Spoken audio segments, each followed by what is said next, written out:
Λοιπόν, ένας μεσολογγίτης στο Μανχάταν. Τώρα έχουμε έρθει στο Chelsea, ένα από τα πιο διάσημα ξενοδοχεία λόγω της ιστορίας του.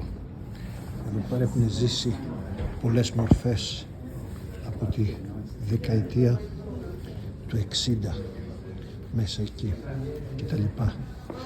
Εδώ είναι το τέτοιο και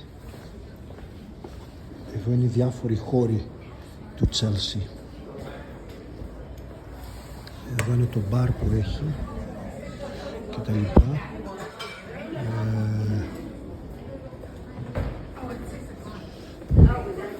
Εδώ,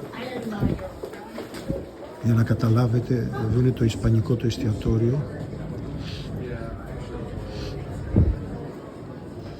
Εδώ είναι η κάβα που έχει.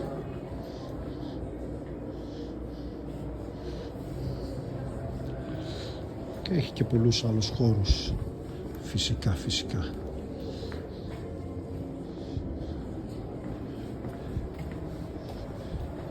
Chelsea Hotel στο Μανχάταν.